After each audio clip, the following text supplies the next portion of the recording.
ನಮಸ್ಕಾರ ವಿದ್ಯಾರ್ಥಿಗಳೇ. ಕರ್ನಾಟಕ ಸರ್ಕಾರ ಕರ್ನಾಟಕ ಶಾಲಾ ಪರೀಕ್ಷೆ ಮತ್ತು ಮೌಲ್ಯ ನಿರ್ಣಯ ಮಂಡಳಿ ದ್ವಿತೀಯ PUCಯ ಮಾದರಿ ಪ್ರಶ್ನೆ ಪತ್ರಿಕೆ ಇದು ಸಮಾಜಶಾಸ್ತ್ರದ ಒಂದು ವಿಷಯಕ್ಕೆ ಸಂಬಂಧಿಸಿದಂತಹ ಪ್ರಶ್ನೆ ಪತ್ರಿಕೆಯ ಸಂಪೂರ್ಣವಾದಂತಹ ಮಾದರಿಯ ಉತ್ತರಗಳನ್ನು ಈ ಒಂದು ವಿಡಿಯೋದಲ್ಲಿ ನೋಡ್ತಾ ಹೋಗೋಣ. ಇದು ಮಾದರಿ ಪ್ರಶ್ನೆ ಪತ್ರಿಕೆ 2024 ಮತ್ತು 25ನೇ ಸಾಲಿನದು. ಹಾಗಿದ್ರೆ ಈ ಒಂದು ಪ್ರಶ್ನೆ ಪತ್ರಿಕೆಯ ಸಂಪೂರ್ಣವಾದಂತಹ ವಿಶ್ಲೇಷಣೆಯನ್ನು ಮಾಡ್ತಾ ಹೋಗೋಣ. ಸರಿಯಾದಂತಹ ಉತ್ತರಗಳನ್ನು ಆರಿಸಿ ಬರೆಯಿರಿ ಅಂತ ಇದೆ. ಇಲ್ಲಿ ಮೊದಲಿಗೆ ಮಲ್ಟಿಪಲ್ ಚಾಯ್ಸ್ ಕ್ವಶನ್ಸ್ ಇರುತ್ತೆ. ಪ್ರಪಂಚದ ಅತ್ಯಂತ ಹಳೆಯ ಜಲವಿವಾದ ಯಾವುದು ಅಂತಂದರೆ ಅದು ಕಾವೇರಿ ಜಲವಿವಾದ. ಸರಿಯಾದ ಮುಂದಿನದು ಸರಿಯಾದ ಜೋಡಣೆಯನ್ನು ಗುರುತಿಸಿ ಅಂತ ಕೊಟ್ಟಿದ್ದಾರೆ. ನಾನು ಕೇವಲ ಉತ್ತರವನ್ನು ಮಾತ್ರ ಹೇಳ್ತಾ ಹೋಗ್ತೀನಿ. ಅಚಿಲ್ ಗಿಲಿಯಾರ್ಡ್ ಕನ್ನಡ, ಹಾಗೆ ದ್ರಾವಿಡ ಭಾಷೆ ಡಾಕ್ಟರ್ BS ಗುಹಾ ಅನ್ನುವಂಥದ್ದು, ಹಾಗೆ ಜನಾಂಗೀಯ ಸಮೂಹಗಳ ವರ್ಗೀಕರಣ ರಾಷ್ಟ್ರೀಯ ಭಾವೈಕ್ಯತೆ. ಇದಕ್ಕೆ ಸರಿಯಾದಂತಹ ಉತ್ತರ ಅಂತಂದರೆ ಅದು ಏನಲ್ಲಿರುವಂತಹದ್ದು. ಹಾಗೆ caste and race in India ಗ್ರಂಥವನ್ನು ಬರೆದಂತಹವರು ಯಾರು ಅಂತ ಇದೆ, ಅದು HS ಗುರ್ಯೆ ಅವರು. ಹಾಗೆ ಮುಂದಿನದು ಹೇಳಿಕೆ ಏನಲ್ಲಿರುವಂತಹದ್ದು, ಪರಿಶಿಷ್ಟ ಜಾತಿ ಮತ್ತು ಪರಿಶಿಷ್ಟ ಬುಡಕಟ್ಟುಗಳ ಸ್ಥಾನಮಾನ ಹೆಚ್ಚುತ್ತಿದೆ ಕಾರಣಗಳನ್ನು ಹೇಳಿಕೆಯನ್ನು ಕೊಟ್ಟಿದ್ದಾರೆ. ಪರಿಶಿಷ್ಟ ಜಾತಿ ಮತ್ತು ಪರಿಶಿಷ್ಟ ಬುಡಕಟ್ಟುಗಳ ಜನರ ಗ್ರಾಮಗಳಲ್ಲಿ ವಾಸಿಸುತ್ತಿದ್ದಾರೆ. ಪರಿಶಿಷ್ಟ ಜಾತಿ ಮತ್ತು ಪರಿಶಿಷ್ಟ ಬುಡಕಟ್ಟುಗಳಿಗೆ ಸಂವಿಧಾನಾತ್ಮಕವಾದಂತಹ ಸೌಲಭ್ಯಗಳನ್ನು ನೀಡಲಾಗಿದೆ. ಪರಿಶಿಷ್ಟ ಜಾತಿ ಮತ್ತು ಪರಿಶಿಷ್ಟ ಬುಡಕಟ್ಟುಗಳಿಗೆ ಶಾಸನಾತ್ಮಕ ಸೌಲಭ್ಯಗಳನ್ನು ನೀಡಲಾಗಿದೆ. ಹಾಗೆ ಪರಿಶಿಷ್ಟ ಜಾತಿ ಮತ್ತು ಪರಿಶಿಷ್ಟ ಬುಡಕಟ್ಟುಗಳ ಜನರು ನಗರಗಳಲ್ಲಿ ವಾಸಿಸ್ತಾ ಇದ್ದಾರೆ ಕಾರಣ ಅಂತವನ್ನು ಕೊಟ್ಟಿದ್ದಾರೆ. ಇದರಲ್ಲಿ ಸರಿಯಾದಂತಹ ಉತ್ತರವನ್ನು ನೋಡೋದಾದರೆ 2 ಮತ್ತು 3ನೇದು ಸರಿಯಾಗಿದೆ. ಅಂದರೆ ಯಾವುದು, ಪರಿಶಿಷ್ಟ ಜಾತಿ ಮತ್ತು ಪರಿಶಿಷ್ಟ ಬುಡಕಟ್ಟುಗಳಿಗೆ ಶಾಸನಾತ್ಮಕ ಸೌಲಭ್ಯಗಳನ್ನು ನೀಡಲಾಗ್ತಾ ಇದೆ. ಅದರ ಜೊತೆಯಲ್ಲಿ ಪರಿಶಿಷ್ಟ ಜಾತಿ ಮತ್ತು ಪರಿಶಿಷ್ಟ ಬುಡಕಟ್ಟುಗಳಿಗೂ ಕೂಡ ಸಂವಿಧಾನಾತ್ಮಕ ಸೌಲಭ್ಯಗಳನ್ನು ನೀಡಲಾಗ್ತಾ ಇದೆ ಅಂತ. ಹಾಗೆ 5ನೇ ಒಂದು ಪ್ರಶ್ನೆ, ಕರ್ನಾಟಕ ರಾಜ್ಯ ರೈತ ಸಂಘ ಸ್ಥಾಪನೆಯಾದಂತಹ ವರ್ಷ ಯಾವುದು ಅಂತ ಇದೆ, ಅದು 1980ರಲ್ಲಿ. ಹಾಗೆ ಮುಂದಿನದು 2ನೇ ಮನೆಯಲ್ಲಿ ಬರುವಂತಹದ್ದು, ಕೆಳಗಿನ ಆವರಣದಲ್ಲಿ ಕೊಟ್ಟಿರುವಂತಹ ಸರಿಯಾದಂತಹ ಉತ್ತರವನ್ನು ಆರಿಸಿ ಬರೆಯಿರಿ ಅಂತ ಇದೆ. ಇದು ಫಿಲ್ ಇನ್ ದ ಬ್ಲ್ಯಾಂಕ್ಸ್ ಇರುವಂತಹದ್ದು. ಗುಜರಾತ್ನ ಮಹಾವಾ ಪಟ್ಟಣದ ಅಧ್ಯಯನ ಮಾಡಿದಂತಹವರು ಯಾರು ಅಂದರೆ IP ದೇಸಾಯಿ ಅವರು. ಹಾಗೆ ದಿ ರಿಮೆಂಬರ್ಡ್ ವಿಲೇಜ್ ಗ್ರಂಥವನ್ನು ಬರೆದಂತಹವರು MN ಶ್ರೀನಿವಾಸರವರು. ಕನ್ನಡದ ಪ್ರಥಮ ಪತ್ರಿಕೆ ಯಾವುದು ಅಂದರೆ ಅದು ಮಂಗಳೂರು ನ್ಯೂಸ್. ಹಾಗೆ ಟೆಲಿಶಾಪಿಂಗ್ ಪರಿಕಲ್ಪನೆಯನ್ನು ಪರಿಚಯಿಸಿದವರು ಯಾರು ಅಂದರೆ ಅದು ಮೈಕಲ್ ಆಲ್ಡಿರಿಜ್ ಅನ್ನುವಂತಹದ್ದು. ಜಾಗತಿಕ ಪ್ರಜೆ ಅಂದರೆ ಅದು ಬಾರ್ಬಿ ಗೊಂಬೆ. ಮುಂದಿನದು ಹೊಂದಿಸಿ ಬರೆಯಿರಿ ಅಂತ ಇದೆ. ಇಲ್ಲಿ ಡೈರೆಕ್ಟಾಗಿ ಪ್ರಶ್ನೆಗಳ ಪಕ್ಕದಲ್ಲಿಯೇ ಉತ್ತರವನ್ನು ಕೊಡಲಾಗಿದೆ. ಭಾಷಾ ಸಮೀಕ್ಷೆಯನ್ನು ಜಾರ್ಜ್ ಅಬ್ರಹಾಂ ಗ್ರಿಯರ್ಸ್ನ ಮಾಡಲಾಗುತ್ತೆ. ಹಾಗೆ ಪೀಪಲ್ ಆಫ್ ಇಂಡಿಯಾ ಅನ್ನುವಂಥದ್ದು ಹರ್ಬರ್ಟ್ ರಿಸ್ತೆ. ನಿಶ್ಚಯಾತ್ಮಕ ಕ್ರಿಯೆ ಅಂದರೆ ಜಾನ್ F ಕೆನಡಿ ಅವ್ರದ್ದು. ಇನ್ನು ಕೃಷಿ ಸಮಸ್ಯೆಗಳ ಅಧ್ಯಯನ GK ವೀರೇಶ್ ಸಮಿತಿ. ಹಾಗೆ SNDP ಅನ್ನುವಂಥದ್ದು ಶ್ರೀನಾರಾಯಣ ಗುರು ಅವರು. ಮುಂದಿನದು ಕೆಳಗಿನ ಪ್ರಶ್ನೆಗಳಿಗೆ ತಲಾ ಒಂದು ಪದ ಅಥವಾ ಒಂದು ವಾಕ್ಯದಲ್ಲಿ ಉತ್ತರಿಸಿ ಅಂತ ಇದೆ. ಪ್ರಶ್ನೆ, ಭಾರತದ ಪ್ರಾಚೀನ ನಾಗರಿಕತೆಯನ್ನು ಹೆಸರಿಸಿ ಅಂತ ಕೇಳಿದರೆ ಅದು ಸಿಂಧೂ ನಾಗರಿಕತೆ, ಹರಪ್ಪ ನಾಗರಿಕತೆ. ಆದಿವಾಸಿಗಳನ್ನು ಗಿರಿಜನ ಅಂತ ಹೇಳ್ಬಿಟ್ಟು ಕರೆದವರು ಯಾರು ಅಂದರೆ ಅದು ಮಹಾತ್ಮ ಗಾಂಧೀಜಿಯವರು. ಸಂವಿಧಾನದ ಯಾವ ವಿಧಿ ಮಾನವನ ಬಲವಂತದ ದುಡಿಮೆಯನ್ನು ನಿಷೇಧಿಸಿದೆ ಅಂದರೆ ಅದು 23ನೇ ವಿಧಿ. ಇನ್ನು ಮ್ಯಾಕ್ಡೊನಾಲ್ಡೀಕರಣದ ಒಂದು ತತ್ವವನ್ನು ತಿಳಿಸಿ ಅಂತ ಕೇಳಿದರೆ ಅದು ದಕ್ಷತೆ, ಲೆಕ್ಕಾಚಾರದ ಪ್ರಮಾಣ. ಹಾಗೆ ಸತ್ಯಶೋಧಕ ಸಮಾಜದ ಯಾವುದಾದ್ರೂ ಒಂದು ಉದ್ದೇಶವನ್ನು ತಿಳಿಸಿ ಅಂತ ಕೇಳಿದರೆ ಶೂದ್ರರು ಮತ್ತು ಅಸ್ಪೃಶ್ಯರನ್ನು ಗುಲಾಮಗಿರಿ ಮತ್ತು ಮೇಲ್ಜಾತಿಯ ಹಿಡಿತದಿಂದ ಮುಕ್ತರನ್ನಾಗಿಸುವಂತಹದ್ದಕ್ಕೆ ಸತ್ಯಶೋಧಕ ಸಮಾಜದ ಮೂಲ ಉದ್ದೇಶವಾಗಿತ್ತು. ಇನ್ನು B ಮೇನ್ನಲ್ಲಿ ಬರುವಂತಹದ್ದು 5 ಪ್ರಶ್ನೆಗಳಿಗೆ 2 ರಿಂದ 3 ವಾಕ್ಯಗಳಲ್ಲಿ ಉತ್ತರಿಸಿ ಅಂತ ಇದೆ. ಇದು 2 ಅಂಕದ ಪ್ರಶ್ನೋತ್ತರಗಳಾಗಿರುತ್ತೆ. ರಾಷ್ಟ್ರೀಯ ಭಾವೈಕ್ಯತೆಯನ್ನು ವ್ಯಾಖ್ಯಾನಿಸಿ ಅಂತ ಕೇಳಿದ್ದಾರೆ. ಬೆಂಜಮಿನ್ ರವರ ಪ್ರಕಾರ ರಾಷ್ಟ್ರೀಯ ಭಾವೈಕ್ಯತೆಯು ದೇಶವೊಂದರ ಸಮಸ್ತ ಜನರು ಒಂದು ಸಾಮಾನ್ಯ ಅನನ್ಯತೆಯೊಂದಿಗೆ ಸ್ವಾಂಗೀಕರಣಗೊಳ್ಳುವಿಕೆಯಾಗಿದೆ. ಇನ್ನು ಸಾಮಾಜಿಕ ಅಸಮಾನತೆಯ ಅರ್ಥವನ್ನು ತಿಳಿಸಿ ಅಂತ ಕೇಳಿದರೆ ಸಾಮಾಜಿಕ ಸಂಪನ್ಮೂಲಗಳನ್ನು ಪಡೆಯಬಹುದಾದಂತಹ ಮಾರ್ಗಗಳ ಅಸಮಾನ ಹಂಚಿಕೆಯನ್ನು ಸಾಮಾಜಿಕ ಅಸಮಾನತೆ ಅಂತ ಹೇಳ್ಬಿಟ್ಟು ಕರೀತಾರೆ. ಹಾಗೆ ಸ್ತ್ರೀ ಶಕ್ತಿ ಪಂಚಶಕ್ತಿ ಕಾರ್ಯಕ್ರಮದ 2 ಉದ್ದೇಶಗಳನ್ನು ತಿಳಿಸಿ ಅಂತ ಕೇಳಿದರೆ ಅದು ಗ್ರಾಮೀಣ ಮಹಿಳೆಯರ ಆರ್ಥಿಕ ಅಭಿವೃದ್ಧಿಯನ್ನು ಬಲಪಡಿಸುವುದು ಮತ್ತು ಸಾಮಾಜಿಕ ಬದಲಾವಣೆಗೆ ಅಗತ್ಯವಾದಂತಹ ವಾತಾವರಣವನ್ನು ನಿರ್ಮಿಸುವಂಥದ್ದು. ಇನ್ನು ಸಂಘದ ಸದಸ್ಯರಿಗೆ ವಿವಿಧ ಇಲಾಖೆಗಳ ಯೋಜನೆಗಳ ಲಾಭ ಮತ್ತು ಸಾಲ ಲಭಿಸುವಂತಹ ಅವಕಾಶಗಳನ್ನು ಕಲ್ಪಿಸುವಂಥದ್ದು. ಮುಂದಿನದು ಸಾಮಾಜಿಕ ಸಮೈಕ್ಯತೆ ಎಂದರೇನು ಅಂತ ಕೇಳಿದರೆ ಗ್ರಾಮವು ಭಾಷೆ, ನಂಬಿಕೆ, ನೈತಿಕ ನಿಯಮ ಮತ್ತು ವರ್ತನಾ ಮಾದರಿಯಲ್ಲಿ ಹೆಚ್ಚು ಏಕರೂಪತೆಯನ್ನು ಹೊಂದಿದೆ. ಇದು ಗ್ರಾಮೀಣ ಜನರಲ್ಲಿ ಪರಸ್ಪರವಾದಂತಹ ಹೊಂದಾಣಿಕೆಯಲ್ಲಿ ಕಂಡುಬರುತ್ತದೆ. ಇನ್ನು ದೂರದರ್ಶನದ ಅಳತೆಯ ಬಿಂದು ಅಂದ್ರೇನು ಅಂತ ಪ್ರಶ್ನೆ ಕೇಳಿದರೆ ಯಾವ ಕಾರ್ಯಕ್ರಮವನ್ನು ಹೆಚ್ಚು ವೀಕ್ಷಣೆ ಮಾಡುತ್ತಾರೆ ಎಂದು ಅಳತೆ ಮಾಡುವಂತಹ ವಿಧಾನವನ್ನು ದೂರದರ್ಶನ ಅಳತೆಯ ಬಿಂದು ಅಂತ ಹೇಳ್ಬಿಟ್ಟು ಕರೀತೇವೆ. ಹಾಗೆ ಭಾರತದ 2 ಸಾಮಾಜಿಕ ಚಳುವಳಿಗಳನ್ನು ಬರೆಯಿರಿ ಅಂತ ಕೇಳಿದರೆ 2 ಬರೆದ್ರೆ ಸಾಕು. ರೈತ ಚಳುವಳಿ, ಮಹಿಳಾ ಚಳುವಳಿ, ದಲಿತ ಚಳುವಳಿ. ಇನ್ನು ಸಂಸ್ಕೃತಾನುಕರಣ ಎಂದರೇನು ಅಂತ ಕೇಳಿದರೆ ಅವರ ಪ್ರಕಾರ ಜಾತಿಯ ಏಣಿ ಶ್ರೇಣಿಯಲ್ಲಿ ತನ್ನ ಅಂತಸ್ತನ್ನು ಹೆಚ್ಚಿಸಿಕೊಳ್ಳುವಂತಹ ಉದ್ದೇಶದಿಂದ ಕೆಳಜಾತಿಯ ಜನರು ಸಸ್ಯಾಹಾರಿಗಳಾಗಿ ಮದ್ಯಪಾನವನ್ನು ತ್ಯಜಿಸಿ 1-2 ತಲೆಮಾರುಗಳಲ್ಲಿ ತನ್ನ ಜಾತಿಯ ಸ್ಥಾನಮಾನವನ್ನು ಹೆಚ್ಚಿಕೊಳ್ಳಲು ಉನ್ನತ ಜಾತಿಯನ್ನು ಅನುಕರಣೆ ಮಾಡುವಂತಹ ಸ್ಥಿತಿಯನ್ನು ಸಂಸ್ಕೃತಾನುಕರಣ ಅಂತ ಹೇಳ್ಬಿಟ್ಟು ವ್ಯಾಖ್ಯಾನಿಸಲಾಗುತ್ತೆ. ಹಾಗೆ ಪಾಶ್ಚಾತ್ಯೀಕರಣದ ಯಾವುದಾದರೂ 2 ಪರಿಣಾಮಗಳನ್ನು ತಿಳಿಸಿ ಅಂತ ಕೇಳಿದರೆ ಅದು ತಂತ್ರಜ್ಞಾನ, ಹೊಸ ಸಂಸ್ಥೆಗಳು ಮತ್ತು ಮೌಲ್ಯಗಳು. ಹಾಗೆ ಭಾಗ ಸಿ ನಲ್ಲಿ ಬರುವಂಥದ್ದು ಕೆಳಗಿನ ಯಾವುದಾದರೂ 6 ಪ್ರಶ್ನೆಗಳಿಗೆ 15 ವಾಕ್ಯಗಳಲ್ಲಿ ಉತ್ತರಿಸಿ ಅಂತ ಇದೆ. ಅಂದರೆ 5 ಅಂಕದ ಪ್ರಶ್ನೋತ್ತರಗಳು. ಭಾರತದ ಜನಸಂಖ್ಯೆಯ ಚಿತ್ರಣದ ಪ್ರಮುಖ ಲಕ್ಷಣಗಳನ್ನು ಸಂಕ್ಷಿಪ್ತವಾಗಿ ವಿವರಿಸಿ ಅಂತ ಕೇಳಿದರೆ ಜನಸಂಖ್ಯಾಶಾಸ್ತ್ರವು ಜನಸಂಖ್ಯೆಯ ಗಾತ್ರ, ಜನನ, ಮರಣ ಮತ್ತು ವಲಸೆಯ ಪ್ರಕಾರಗಳು, ಸ್ತ್ರೀ ಪುರುಷರ ಸಾಪೇಕ್ಷ ಪ್ರಮಾಣವನ್ನೊಳಗೊಂಡಂತೆ ವಿವಿಧ ವಯೋಮಾನಗಳಿಗೆ ಸಂಬಂಧಿಸಿದಂತಹ ಜಲಸಮೂಹದ ರಚನೆ ಹಾಗೂ ಸಂಯೋಜನೆ ಮುಂತಾದ ಅಂಶಗಳಿಗೆ ಸಂಬಂಧಿಸಿದಂತಹ ಪ್ರಕ್ರಿಯೆಗಳು ಮತ್ತು ಒಲವುಗಳನ್ನು ಅಧ್ಯಯನ ಮಾಡುವಂತಹ ಒಂದು ಶಾಸ್ತ್ರವಾಗಿದೆ.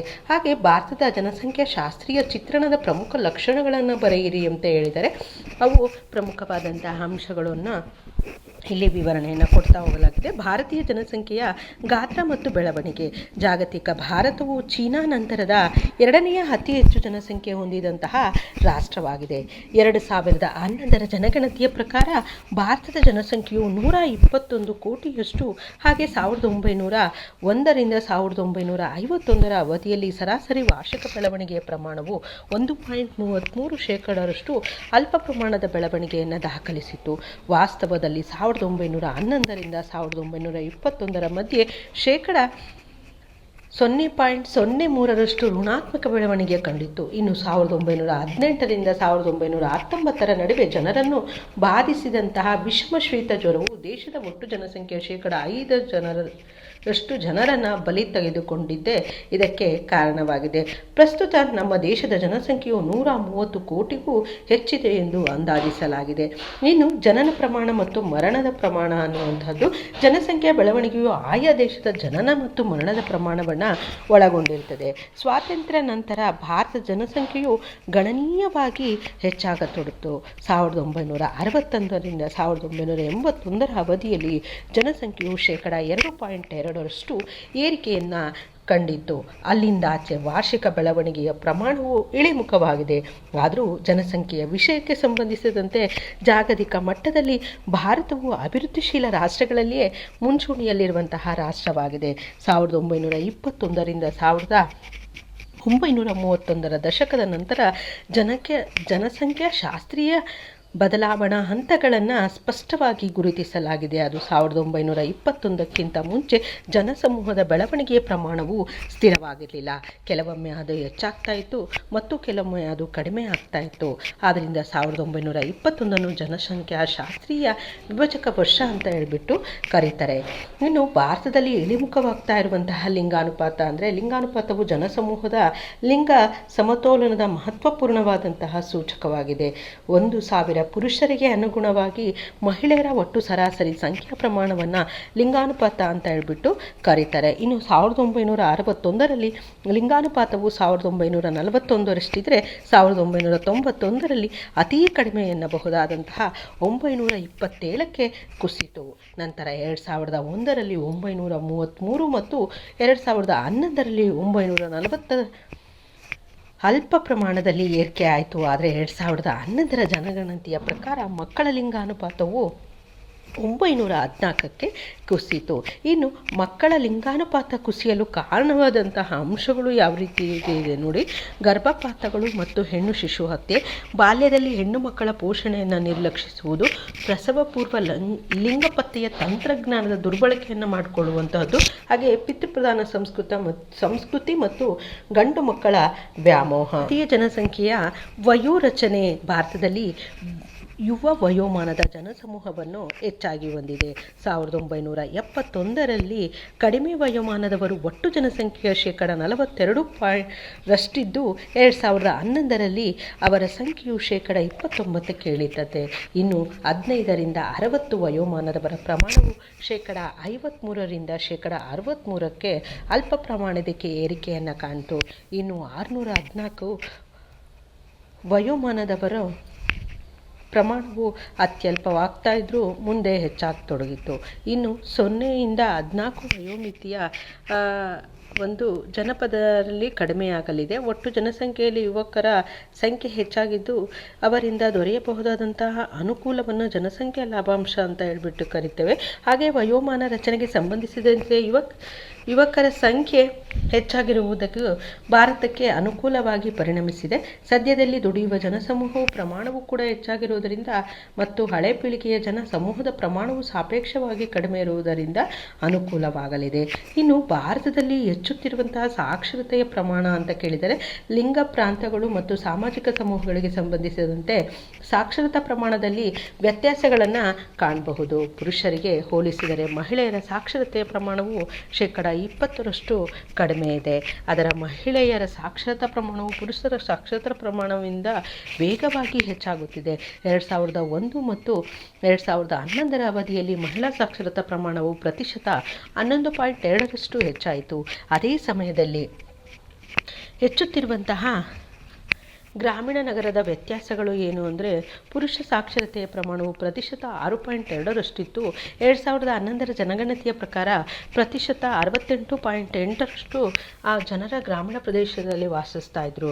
31.2% ಜನರು ನಗರ ಪ್ರದೇಶಗಳಲ್ಲಿ ವಾಸಿಸ್ತಾ ಇದ್ರು. 1951ರಲ್ಲಿ 17.3% ರಿಂದ 2011ರಲ್ಲಿ ನಗರದ ಜನಸಂಖ್ಯೆಯು 31.2% ಏರಿತು. ಇದು 2.5 ಪಟ್ಟು ಹೆಚ್ಚಳವನ್ನು ಸೂಚಿಸುತ್ತದೆ.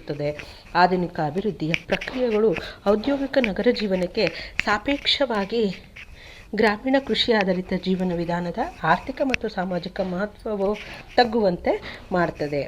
ಹಾಗೆ ಇನ್ನು 1955ರ ಅಸ್ಪೃಶ್ಯತೆಯ ಕಾನೂನಿನ ಮುಖ್ಯಾಂಶಗಳನ್ನು ಬರೆಯಿರಿ ಅಂತ ಕೇಳಿದ್ದಾರೆ. ಅದು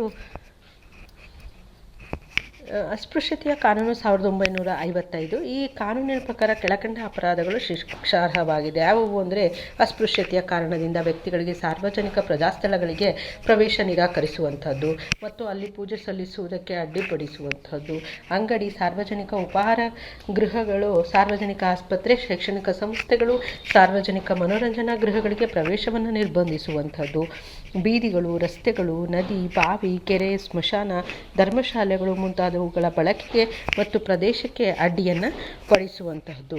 ಹಾಗೆ ಉದ್ಯೋಗ ವ್ಯಾಪಾರಿಗಳಿಗೆ ಸಂಬಂಧಿಸಿದಂತೆ ನಿರ್ಬಂಧಗಳನ್ನು ಒಡ್ಡುವುದು, ಗೃಹ ನಿರ್ಮಾಣಕ್ಕೆ ತಡೆಯೊಡ್ಡುವುದು, ಧಾರ್ಮಿಕ ಆಚರಣೆಗಳಿಗೆ ಅಡ್ಡಿಪಡಿಸುವಂಥದ್ದು, ಅಸ್ಪೃಶ್ಯರೆಂದು ಪರಿಗಣಿಸಲ್ಪಟ್ಟವರಿಗೆ ವಸ್ತುಗಳನ್ನು ಮಾರಲು ಅಥವಾ ಸೇವೆಗಳನ್ನು ಒದಗಿಸಲು ನಿರಾಕರಿಸುವುದು. ಈ ಕಾಯ್ದೆಯನ್ನು ಇನ್ನಷ್ಟು ಬಲಪಡಿಸಲು ಮತ್ತು ವ್ಯಾಪ್ತಿಯನ್ನು ವಿಸ್ತರಿಸಲು ನಾಗರಿಕ ಹಕ್ಕುಗಳ ಸಂರಕ್ಷಣಾ ಕಾಯ್ದೆಯನ್ನು 1976ರಲ್ಲಿ ಜಾರಿಗೊಳಿಸಲಾಯಿತು. ಮುಂದೆ ಪರಿಶಿಷ್ಟ ಜಾತಿ ಮತ್ತು ಪರಿಶಿಷ್ಟ ಪಂಗಡಗಳ ದೌರ್ಜನ್ಯ ತಡೆ ಕಾಯ್ದೆ 1989ರಲ್ಲಿ ಜಾರಿಗೆ ಬರುತ್ತೆ. ಇನ್ನು ಮಹಿಳಾ ಸಬಲೀಕರಣದ ಕಾರ್ಯತಂತ್ರಗಳನ್ನು ಪಟ್ಟಿ ಮಾಡಿ ಅಂತ ಕೇಳಿದರೆ ಅದು ಕಾನೂನಾತ್ಮಕವಾದಂತಹ ತಂತ್ರಗಳು, ಸಾಮಾಜಿಕ ತಂತ್ರಗಳು, ಹಾಗೆ ಆರ್ಥಿಕ ತಂತ್ರಗಳು, ರಾಷ್ಟ್ರೀಯ ಮಹಿಳಾ ಆಯೋಗ ಇವುಗಳನ್ನು ಕುರಿತು ಬರೀಬೇಕಾಗುತ್ತೆ. ಇನ್ನು ಅವಿಭಕ್ತ ಕುಟುಂಬದ ಲಕ್ಷಣಗಳನ್ನು ಸಂಕ್ಷಿಪ್ತವಾಗಿ ವಿವರಿಸಿ ಅಂತ ಕೇಳಿದರೆ ಅದು ಪೀಳಿಗೆಗಳ ಸಮಾವೇಶ, ಸಾಮಾನ್ಯ ಮನೆ ಮತ್ತು ವಾಸಸ್ಥಳ ಇರಬಹುದು, ಸಾಮಾನ್ಯ ಅಡುಗೆ ಮನೆ, ಸಾಮಾನ್ಯ ಧಾರ್ಮಿಕ ಕ್ರಿಯಾವಿಧಿ, ಸಾಮಾನ್ಯ ಆಸ್ತಿ ಹಕ್ಕು ಬಾಧ್ಯತೆಗಳು, ಹಾಗೆ ಕರ್ತನ ಅಧಿಕಾರ, ವ್ಯವಸ್ಥಿತ ವಿವಾಹಗಳು, ಕುಟುಂಬದೊಂದಿಗೆ ಸದಸ್ಯರ ಪರಸ್ಪರ ಹಕ್ಕುಗಳು ಮತ್ತು ಕರ್ತವ್ಯಗಳ ಅರಿವು, ಹಾಗೆ ಸ್ವಯಂ ಪರಿಪೂರ್ಣತೆ. ಇನ್ನು ನರಸಿಂಹನವರ ಪಿತೃಪ್ರಧಾನ ಅವಿಭಕ್ತ ಕುಟುಂಬದ ಬಗ್ಗೆ ಟಿಪ್ಪಣಿ ಬರೆಯಿರಿ ಅಂತ ಕೇಳಿದ್ದಾರೆ. ಅದನ್ನು ಕುರಿತು ಬರೀಬೇಕಾಗುತ್ತೆ 15 ವಾಕ್ಯಗಳಲ್ಲಿ. ಹಾಗೆ ಮುಂದಿನದು ಗ್ರಾಮ ಪಂಚಾಯಿತಿಯ ಕಾರ್ಯಗಳನ್ನು ಬರೆಯಿರಿ ಅಂತ ಕೇಳಿದ್ದಾರೆ. ನೋಡಿ, ಗ್ರಾಮ ಪಂಚಾಯಿತಿಯ ಕಾರ್ಯಗಳು ಕುಡಿಯುವ ನೀರನ್ನು ಪೂರೈಸುವಂಥದ್ದು, ಸಣ್ಣ ನೀರಾವರಿ ನಿರ್ವಹಣೆ, ಶಾಲಾ ಕಟ್ಟಡಗಳ ನಿರ್ವಹಣೆ, ಕುಟುಂಬ ಕಲ್ಯಾಣ ಯೋಜನೆ, ಕೃಷಿ ಮತ್ತು ಪಶುಸಂಗೋಪನೆ, ಕೋಳಿ ಸಾಕಾಣಿಕೆ, ಮೀನುಗಾರಿಕೆ ಪ್ರೋತ್ಸಾಹ ನೀಡುವುದು, ಹಾಗೆ ಗೃಹ ಕೈಗಾರಿಕೆಗಳಿಗೆ ಪ್ರೋತ್ಸಾಹವನ್ನು ನೀಡುವಂಥದ್ದು, ಗ್ರಾಮಗಳಲ್ಲಿ ವಿದ್ಯುತ್ ಶಕ್ತಿಗಳ ಸೌಲಭ್ಯಗಳನ್ನು ಒದಗಿಸುವಂಥದ್ದು, ರಸ್ತೆ ಮತ್ತು ಸೇತುವೆಗಳ ದುರಸ್ತಿ ನಿರ್ವಹಣೆ, ಪ್ರಾಥಮಿಕ ಮತ್ತು ಮಾಧ್ಯಮಿಕ ಶಿಕ್ಷಣಕ್ಕೆ ಆದ್ಯತೆಯನ್ನು ನೀಡುವುದು, ಸಾರ್ವಜನಿಕ ಆರೋಗ್ಯದ ನಿರ್ವಹಣೆ, ಒಳಚಂಡಿ ಮತ್ತು ದುರ್ಬಲ ವರ್ಗಗಳ ನಿರ್ವಹಣೆ, ಸಾರ್ವಜನಿಕ ಆಸ್ತಿಗಳ ಸಂರಕ್ಷಣೆ ಮತ್ತು ನಿರ್ವಹಣೆ, ಜಾತ್ರೆ, ಸಂತೆ ಮತ್ತು ರಾಷ್ಟ್ರೀಯ ಹಬ್ಬಗಳ ಆಚರಣೆಗೆ ಆದ್ಯತೆಯನ್ನು ನೀಡುವಂತಹದ್ದು, ಜೊತೆಗೆ ಸಾಮಾಜಿಕ ಸಾಂಸ್ಕೃತಿಕ ಚಟುವಟಿಕೆಗಳಿಗೆ ಪ್ರೋತ್ಸಾಹವನ್ನು ನೀಡುವಂಥದ್ದು. ಇನ್ನು ಪುಷ್ಕರ ವಾರ್ಷಿಕ ಜಾತ್ರೆಯನ್ನು ವರ್ಣಿಸಿ ಅಂತ ಹೇಳಿದರೆ ಅದನ್ನು ಕುರಿತು ಬರೀಬೇಕಾಗುತ್ತೆ. ಇನ್ನು ವಾರ್ತಾಪತ್ರಿಕೆಗಳ ತಯಾರಿಕೆಯಲ್ಲಿ ತಂತ್ರಜ್ಞಾನದ ಪಾತ್ರ ಏನು ಅಂತ ಕೊಟ್ಟಿದ್ದಾರೆ, ಅದರ ಒಂದು ವಿವರಣೆಯನ್ನು ಕೂಡ ಬರೀಬೇಕಾಗುತ್ತೆ. ಇನ್ನು ಮುಂದಿನದು ಭಾರತದಲ್ಲಿ ಆಧುನೀಕರಣ ಪ್ರಕ್ರಿಯೆಯನ್ನು ವಿಶ್ಲೇಷಿಸಿ ಅಂತ ಕೇಳಿದರೆ ಅದು ಆರ್ಥಿಕವಾಗಿ, ರಾಜಕೀಯವಾಗಿ, ಸಾಂಸ್ಕೃತಿಕವಾಗಿ ಮತ್ತು ಸಾಮಾಜಿಕವಾಗಿ ಹೇಗೆ ಆಧುನೀಕರಣವಾಯಿತು ಅನ್ನುವಂಥದ್ದನ್ನು ಬರಿಬೇಕಾಗುತ್ತೆ. ಇನ್ನು ಮುಂದಿನದು ಭಾಗ ಡಿಗೆ ಸಂಬಂಧಿಸಿರುವಂಥದ್ದು. ಇದು 10 ಅಂಕದ ಪ್ರಶ್ನೆಗಳು. ಏಕತೆ ಎಂದರೇನು ಅಂತ ಇದೆ.